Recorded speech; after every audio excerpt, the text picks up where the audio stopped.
Урматтуу мусулман бир тууган, эрте менен кеч Пайгамбарыбыз Мухаммад саллаллаху алейхи ва саллям биздерге бир дуаны үйрөттү.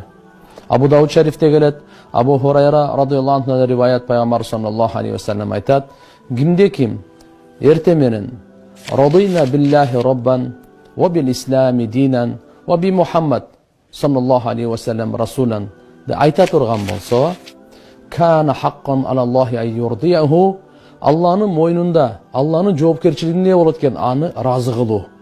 Демек аны сөз Алла Таала разы кылат деген сөз. Ким ушуну эрте менен айтса, жана кечинде айтса, радийна биллахи роббан, Алла Тааланын роб экенине биз разыбыз. Ва бил ислами динан, ислам дин экенине разыбыз. Ва би Мухаммад саллаллаху алейхи ва саллям расулан, Пайгамбар Мухаммад алейхиссаламдын пайгамбар экенине, элчи экенине разыбыз деген.